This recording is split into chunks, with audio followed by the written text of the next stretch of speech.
Whether the team is performing clean or unsightly, we'll cover it all here on Washington Football Nightly. I, of course, am your host, Louie T. Thank you for joining me. Let's get to tonight's lead story. One band, one sound. That's the message that essentially is permeating throughout the walls at the Washington football team facility right now. Heard from a lot of guys over the last 2 days. And the message is very clear. We all need to do our jobs and all do them better. I can hear Ron Rivera's voice in every single guy that speaks, including the coaching staff. All the players are echoing the same sentiments. Got to get back to our fundamentals. Got to do our jobs. Can't do 11 different things. Just got to do the thing that I'm supposed to do. Jack Del Rio says, hey, the sacks are going to come in bunches. You know, the guys just have to get back to the fundamentals, the basics. We're good. We're not panicking. Want these guys to be loose, relaxed, go out and have fun and play. You're hearing these same messages echoed with every single player, from Cole Holcomb to Chase Young to Terry McLaurin to Taylor Heineke, J.D. McKissick. The message stays and remains the same. It all sounds good. Hell, it sounds great. It's what I want to hear as a fan. We're not panicking. We're fixing these things as we speak. We're going to get back to the basics. We know how good we can be. We just have to hone and lock in. Can't try to do too much. Got to be there for the guy next to you. We're in this together. I love it. That's what we want to hear. But sometimes what you want to hear and what you need to hear are two different things. And what I needed to hear, that's what I want to hear. What I needed to hear, I also heard, which was, as coaches, we have to take responsibility for our part in this slow start. Heard it from Scott Turner. Heard it from Jack Del Rio. Heard it from Ron Rivera. Jack Del Rio said, I went in front of the defense and I said, hey, it starts with me. I got to be better. But we all have to be this much better. If we're all this much better and we put all of that together, we're a lot better. Sounds good to me. But again, all of that is talk. And as you know, I've told you this many times, a wise man once told me, so I'm telling you, I'm about that action, boss. So it sounds good in theory. Everybody do their job, play as one, back to the basics and the fundamentals. The fact of the matter is, we're lacking the results. And Jack Del Rio said, look, I don't care about potential. This is a performance-based league. Truer words have not been spoken. What have you done for me lately? As I always tell you, it's a Janet Jackson league. What have you done for me lately? Do, do, do, do, do. Ooh, yeah. And lately, this team has not done much of anything, especially on the defensive side of the football. So they have to talk. This isn't something they want to do. They have to talk to the media. That's a responsibility. But I'm looking for less talk, more action. The words sound good that are coming out of their mouth. They're saying all of the right things. We have to stick together. You know, we're a family. I love this team. We're in a good spot. We're going to be fine. We started slow last year. We're going to pick it up. We're going to respond. All of these things sound good. And that's what I want to hear. But the actions will speak louder than any words that can be said on Wednesday, on Thursday, and even Friday. The actions on Sunday will speak much louder than anything that can be said during the week. And honestly, as fans, That's all we give a shit about. That's all we care about is what do you put on the field for us to consume as fans. This is a big game. I can't state that enough. We're going to talk more about that today. We're going to talk about it some more tomorrow. I can't state how big of a game this is to this season. In the grand scheme of things, it's game 4 of 17, okay? After this game, you've still got 13 of these left. So in a vacuum, it's a pretty big game. But when you get out of that vacuum and you open it up and go big picture, there's plenty of football left to be played. But we all know, okay, let's not kid ourselves here. We all know the truth. The truth of the matter is, as Ron Rivera loves to say, the truth of the matter is, if we can't beat the Atlanta Falcons, and no disrespect to the Atlanta Falcons, but I've always told you, when somebody says no disrespect, and then it's followed by a conjunction, in this case, but, every word that comes out of that person's mouth for the next sentence or two is going to be disrespect. So let me say this as clear as I possibly can. No disrespect to the Falcons, but we're supposed to beat them. We're the better team. What empirical proof do I have of that? I don't have any. They're 1-2, we're 1-2. So as far as they're concerned, as far as the outside population and public is concerned, we both stink. We're 1-2. Neither of us are all that good. Our defense has been among the worst in the league this year. We're not good. The Falcons aren't good. That's fine. But as a fan of this team here in Washington, I look at our team and I say, we've got talent. We've got a lot of guys that put in the work last year that know what it takes to get to the postseason. And I'm looking for us to lean on those guys right now. Lean on the coaching staff that is better than the one the Falcons have in Atlanta right now. They got a first-year head coach. They're struggling to figure things out. His head's spinning. He's trying to figure out what guys can do what. And that's why we have to take advantage of the Atlanta Falcons. This isn't the Atlanta Falcons of last year, the year before that, the year before that. They don't have Julio. They don't have a lot of the guys that have made the Atlanta Falcons over the years when we've struggled with them and somehow have found ways to lose to the Falcons every single time. Matt Ryan is undefeated against us. Every time we think we've got the Falcons in our grasp, we have something happen like in 2012, Robert Griffin III getting hurt and Kirk Cousins having to come in the game and throwing an interception late and losing. Or the Ryan Grant fall down game in overtime where we lose on a pick 6. Yeah, every time we play the Falcons, something crazy seems to happen. Enough of that shit. We need this win more than they do because they could get to 2-2. They're not going to do anything with it, though. We got a legitimate shot to make something of our season, but the Falcons are in the way. And unfortunately, we got to do these boys. So hopefully all of the words that are being said, all of the coach speak that I'm hearing in the players and the coaches alike, which is a good thing. It means the message is resonating. Hopefully all of that, one band, one sound, comes to Mercedes-Benz Stadium on Sunday afternoon at 1 o'clock. And from 1:05 to about 4:15, there's a can of whoop ass waiting for the Atlanta Falcons. That's the hope. That one band, one sound turns into a beautiful, orchestrated ass whooping for the Atlanta Falcons from the good guys in burgundy and gold.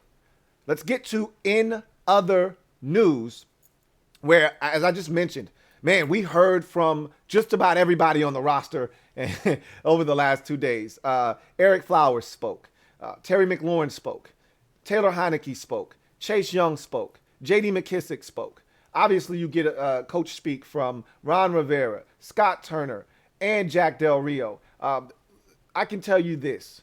The message seemed to be consistent from the first guy I listened to the last guy that I listened to. The message seemed to be pretty simple.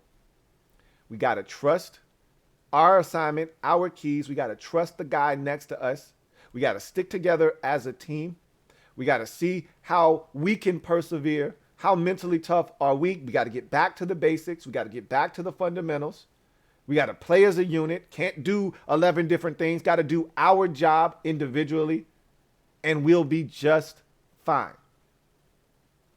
And that's been the message throughout, from the staff to the players. And it means what Ron has been preaching, what Jack has been preaching, it's resonating with everyone because everyone's regurgitating the same thing. You want your guys to sound like robots.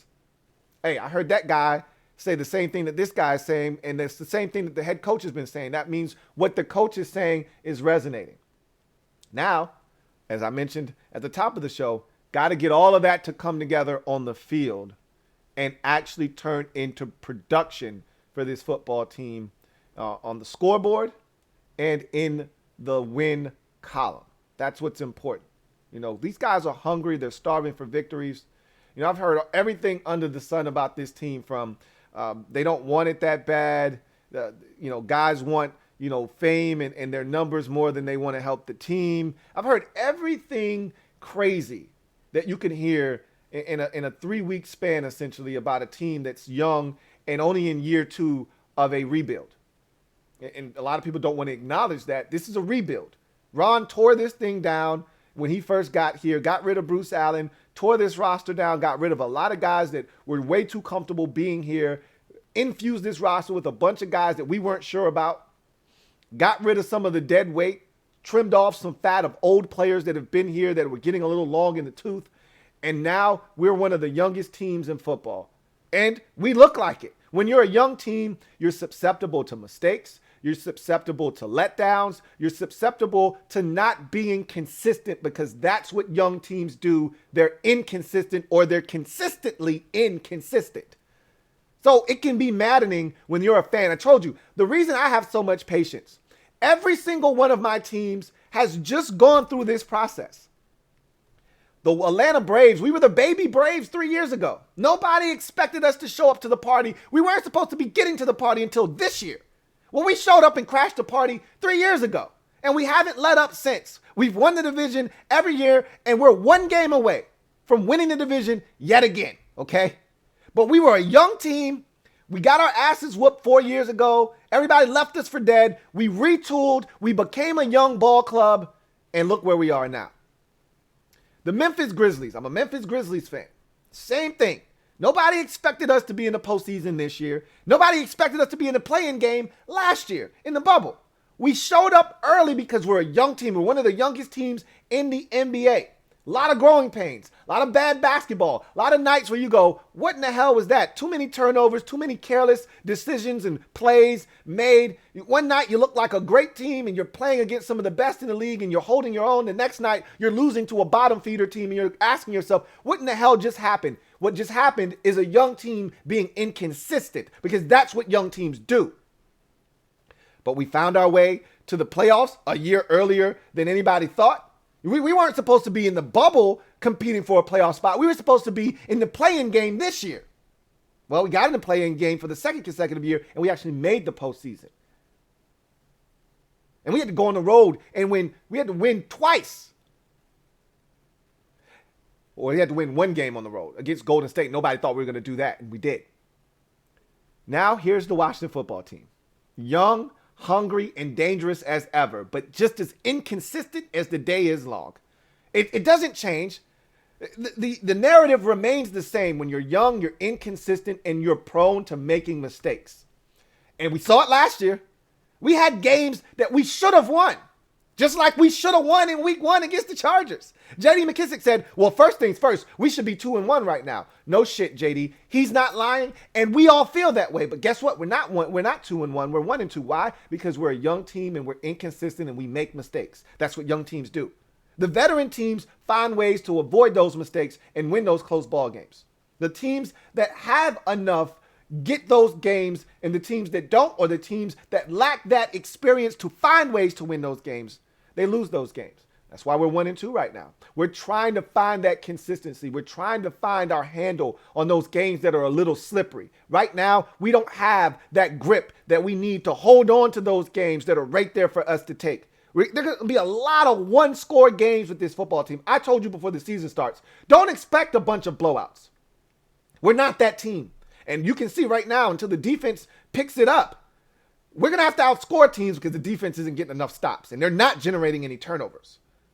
So, as I've said, this is what young teams do. We showed up early last year. Who expected this Washington football team year one of Ron Rivera to make the postseason? Yeah, the division was bad, but we still had to seize that opportunity. The Giants or the Cowboys just as easily could have won the division. We can make excuses and talk about, well, we had 4 different quarterbacks and we had the worst quarterback play in the league, which is true. But guess what? The Cowboys went through 4 quarterbacks. The Giants went through multiple quarterbacks. The Eagles went through multiple quarterbacks. Anybody could have won the division, but it was us. We took advantage of the opportunity. We seized control of this division and we brought it home.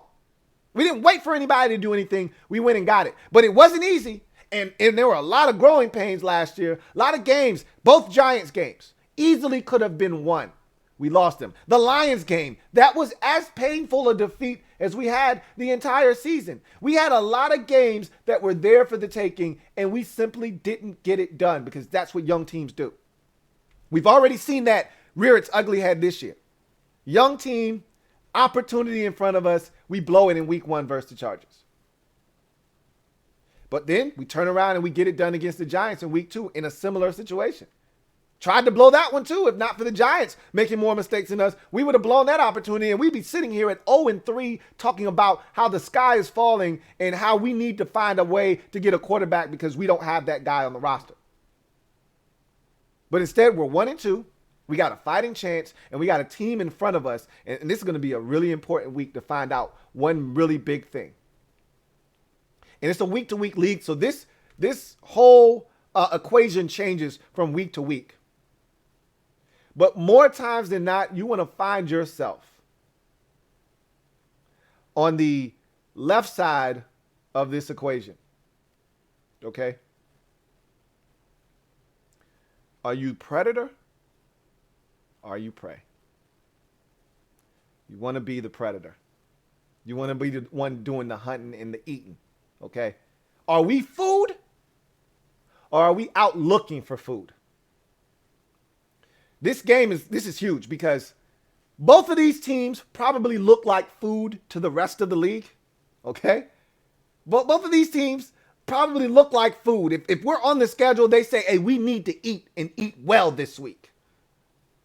But what happens when 2 teams that look like food to everybody else are going up against each other? This is an opportunity for somebody to say, hey, I may be food to the upper echelon, but you're not the upper echelon. So I'm going to be the one doing the eating and you're going to be the one looking to run away as prey.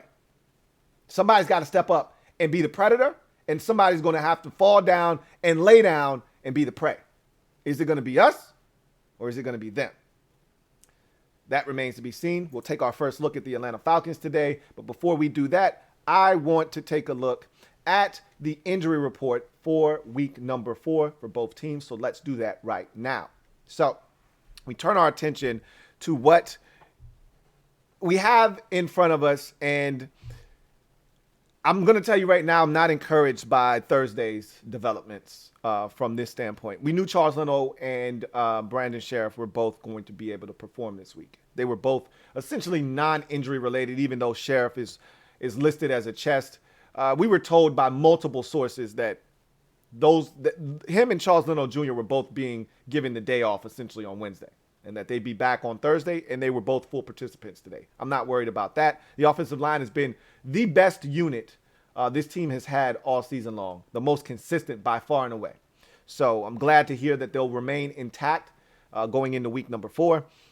This is where things get dicey for us. This is the first week where we've had legitimate concerns with guys on the injury report. You know, week 1, we went in with just essentially the guys that were on the IR. We were really waiting on Curtis Samuel to see if he was going to play. And then week 2, Matt Ioannidis and Ryan Fitzpatrick were it essentially, with Gibson, finding himself on there. But Gibson was going to play. Well, and he did play in week 3 as well. But now Gibson has a shin.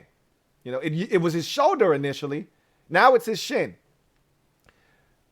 There's a good chance that he doesn't play this week, Antonio Gibson. You know, Matt Ioannidis was a limited participant yesterday. You always want to see guys build upon what they did the day before. him being a DNP after going on a limited basis on Wednesday, that's not a good sign. That means, as Ron likes to say, he did not respond well to going out on the field and working that knee. So that's a little bit disheartening. We may be without Matt Ioannidis for a second consecutive game. And then the biggest one, I think, could ultimately be Benjamin St-Juste, because even with Gibson being out, you still might have enough with J.D. McKissick, and you may have enough with Jarrett Patterson to carry the load. We don't run the damn ball enough anyway, so I think we may be able to get by even if Gibby's not able to go. I want him out there because we saw what he's capable of when he plays. But, maybe a week off for Gibby isn't the worst thing. It'll help that shoulder heal and then maybe get that shin where it needs to be to help us, down the road. But St-Juste having a concussion, I told you I didn't think he was going to play this week. It's rare that a guy gets a concussion on a Sunday and is able to go the following Sunday. So more likely than not, a guy usually misses a week, depending on the severity of his symptoms. But usually a guy misses a week, and then you can start looking for that guy to practice the following week and get out of the protocol. But we'll see. Every situation is different. There is no blanket statement and no blanket condition and time frame for a concussion. He could get out of the concussion protocol tomorrow. He was on the field today. It's not like he wasn't out there. He was out there. He was just stretching. He was in the protocol still, so he can't do anything until he's cleared. He could be medically cleared tomorrow, have a full day of practice or limited practice tomorrow, and they could deem him ready to go on Sunday. Who's to say? But right now, we're missing 3 guys that are impactful players potentially for Sunday's game against the Falcons, and Benjamin St-Juste, who's been arguably, which is crazy to say because he's a rookie, our most consistent corner this season, which will prompt us to have to go into the bench and go pull out a Torrey McTyer, and a Roberts, a Daryl Roberts. So we may have to tap into that depth. Matt Ioannidis, we really need him healthy. He wasn't healthy last year. We haven't had a fully healthy Matt Ioannidis really this season. Week 1 was it. Got injured early in that Giants game, hasn't really been the same since. So we'd like him to get healthy. If another week off is going to help him get to where he needs to be, so be it. And then Antonio Gibson, this offense is at its best when he's able to be a part of it. Him not playing could be impactful. But again, this is a marathon, not a sprint. We need these guys healthy for the duration of the season. And if sitting out a week for Gibby is the best thing for him moving forward, so be it, because the shin was not an issue until after this week's game against the Bills. You move on to the Falcons, and most of their guys are going to play. You can see how many full participants they have in practice. Frank Darby at the receiver position. Colby Gossett is a full participant at the guard position. Eric Harris as a safety, full participant. And A.J. Terrell, their first-round pick from a season ago, was out with a concussion. He was a full participant yesterday and today. So expect every single one of those guys to continue trending towards playing. Where they have some issues right now is Marlon Davidson, one of their big-time draft picks last year as well. Right now, he's a DNP for 2 straight days with an ankle. Same can be said for wide receiver Russell Gage. And they don't have a lot of depth at receiver. So if Russell Gage can't go with that ankle injury, that's really going to affect them because they already don't have a ton of depth at the wide receiver position. They're really thin there. So that could be an impactful injury for them as well. So those 2 guys not practicing on Thursday kind of puts them in the same boat with some of our guys where they're not trending towards playing on Sunday. But again, there's still one more day of practice. There's still time for those guys to feel better and be able to get on the field on Sunday. So there could be some guys missing for the Falcons. I think we're going to have multiple guys missing for us on Sunday as well. So one more update, and then we'll take our first look at the Atlanta Falcons. Curtis Samuel practiced again today. So that, first of all, that's music to our ears that he was able to practice Wednesday, come back, practice again on Thursday. And I saw multiple clips, as I imagine many of you have as well, of him running around and really putting pressure on that knee, pushing off of it, accelerating, stopping, coming back to the football, in and out of cuts. He even took a spill on a pass that he tried to catch, went down to go get it, fell, did a front tuck, got up, and was no worse for the wear. So again, these are all positive signs trending in the right direction to him being activated off of IR and potentially being able to help this team as early as Sunday against the Atlanta Falcons. That will be a massive boost to this offense that could use a jolt of energy and explosiveness. So we can only keep our fingers crossed, hoping that he plays this week. If it's not this week, I assure you, barring any setbacks, it'll be definitely next week at home versus the Saints.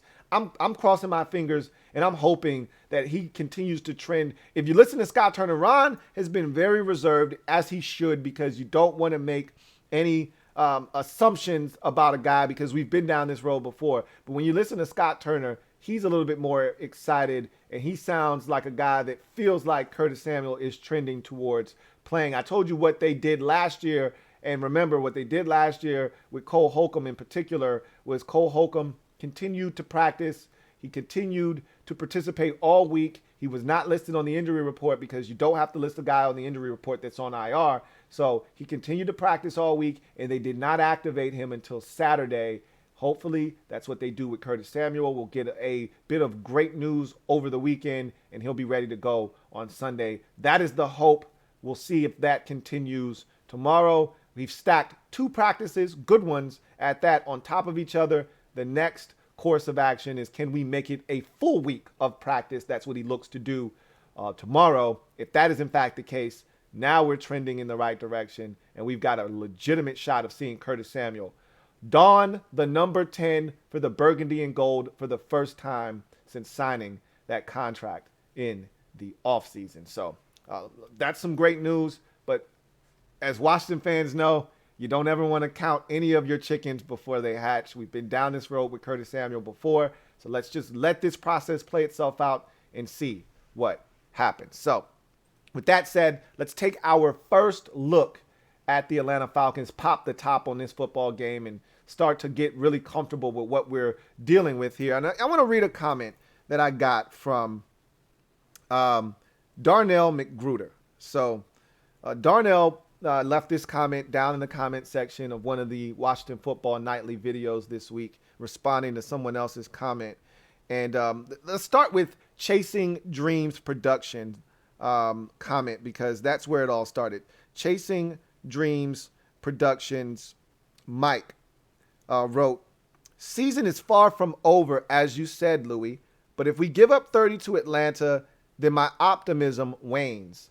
And I responded to that comment as well, because I feel the exact same way. I said, I'm right there with you, was my response to that. If we can't hold a Falcons offense that has struggled to score, 6 against the Eagles in week 1, 25 against the Buccaneers in week 2, but that was a bit of an aberration. That's family business. They know the Buccaneers.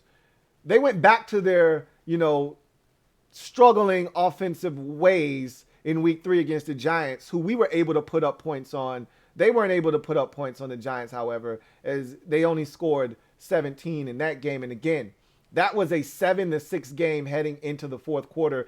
And the Falcons scored 10 points in the final 5 minutes of that football game. So it's not like, they had 17 early in the fourth quarter. They literally had 7 points until about the 55-minute mark of the game. So they're struggling to score points, is what I'm essentially telling you. If they find a way to come in week 4 against our defense and put up 30, we've got issues, man. Real big issues.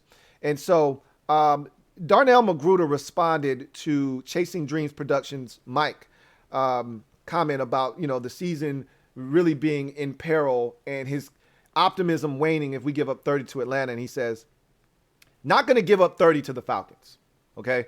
I live in the Atlanta area. He says he lives in Conyers, and the sports talk shows are already fired up here in the ATL for Sunday's contest. You know why they're fired up? Because they look at us as food. That's why they're fired up. For the first time this year, maybe the Giants game last week as well, they thought that they had a legitimate shot of winning. But for all intents and purposes, coming off of their first win of the season, they're fired up, they're excited, and now they think, hell, we got 2 NFC East teams in a row. We got a chance here to really get on some bit of a run, get back to 500, and hey, let's go have ourselves a season. That's why they're fired up. They're looking at us like food.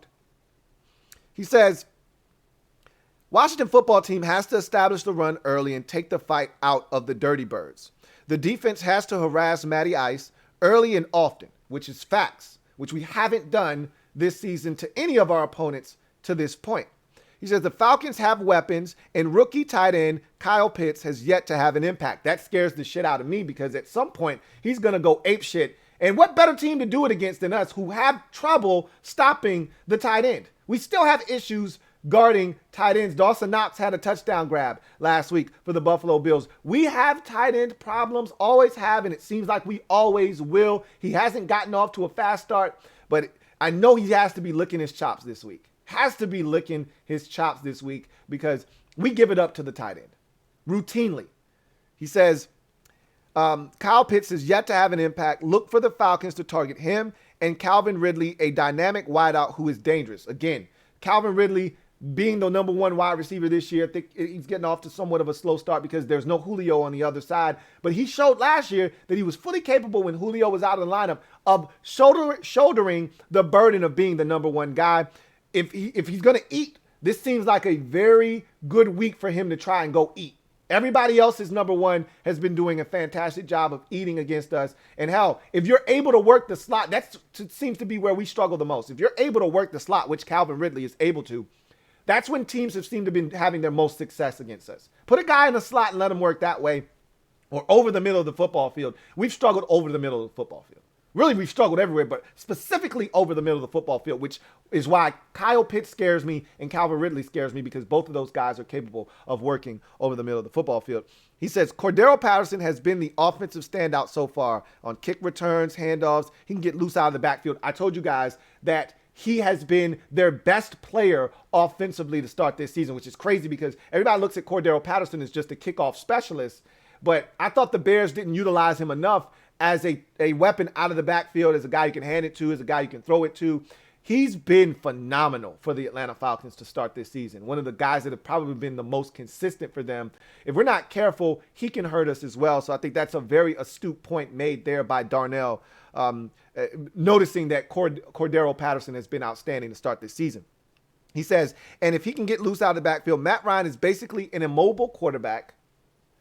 And he says, if this defense cannot get 3 or more sacks, then this defense is in serious trouble. I think that was as good a comment as you're going to get and as good of a first look at the Atlanta Falcons as you're going to get, especially from the offensive side of the football. He didn't really touch on the defense but for the Falcons, but our woes have been on defense, and that's why he specifically decided to target that side of the football for the Falcons because we've had trouble on the defensive side of the football, and that's what has caused us to lose football games for the most part and put us in some really tough spots. The offense has to pick up their weight and has to do more than what they've done the first 3 weeks themselves, although you could argue in the Giants game, if not for the offense, we're not even in that game to have a chance at the end. But, you know, the first week and the third week, I thought the offense was just as guilty and as big a culprit as the defense was. So we need more from the offense, too. And just kind of taking a peek-see at the Falcons defense. They're run by Dean Pease, who is not afraid to be aggressive, you know, had some time in Baltimore. And so this is a guy that isn't afraid to ratchet up pressure if need be. Also had spent time in Tennessee, which is where the relationship was forged between him and their head coach, Arthur Smith. You know, bottom line is when I look at the Atlanta Falcons defensively, they don't scare me, but they are fundamentally sound. They get off the field on third downs. They make you work for everything you get. I haven't seen, and I'm going to tell you someone who's playing some really good ball. You'll remember this name, should be very familiar to you, Fabian Moreau. I'm watching Fab out there, and he's playing some fantastic corner for them. On the left side of the football field, I've been really impressed with Fabian Moreau to start this season. He isn't perfect, and he wasn't when he was here, but I liked Fabian Moreau, and I thought we should have given him more opportunities. But you don't give guys opportunity, they take opportunities, and obviously he didn't impress the last staff. He didn't impress this staff because he couldn't get on the field consistently with either one of them. He's getting an opportunity in Atlanta, and he's making the most of it. I've been impressed with Fabian Moreau. We'll see if we can take our shots at him. He'll be covering Terry quite a bit in this football game. We'll see if Terry can take advantage of a guy that he used to probably go against in practice at times over the first couple of years of his career. So that's our first look at the Atlanta Falcons. They don't have a dynamic pass rush, but they do have a dynamic pass rusher in Dante Fowler Jr. So again, this is the first time in 2 weeks we're going up against a team with a pass rusher that can wreak havoc individually. The last two teams, they're more of a group pass rush effort team, and that's why we were able to protect so well. You know, I was worried about the stunting and the twisting of the Buffalo Bills up front. We handled that flawlessly. That was good to see. However, we struggled in week 1 when the Chargers put individual pass rushers in front of our tackles, specifically Uchenna Nwosu and Joey Bosa. Those guys both created havoc in week 1. And, Nwosu took Ryan Fitzpatrick out of the lineup with a hit. And Bosa got to both quarterbacks quite frequently, picked up a couple of personal foul penalties, but he was in the backfield and making life miserable for the quarterbacks in week 1.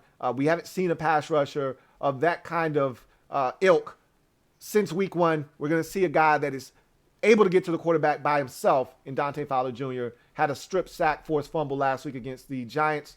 If we're not careful, he can impact the game. We'll talk more about keys to the game, obviously, tomorrow, and you'll get a prediction out of me as well. But that's our first look at the Atlanta Falcons.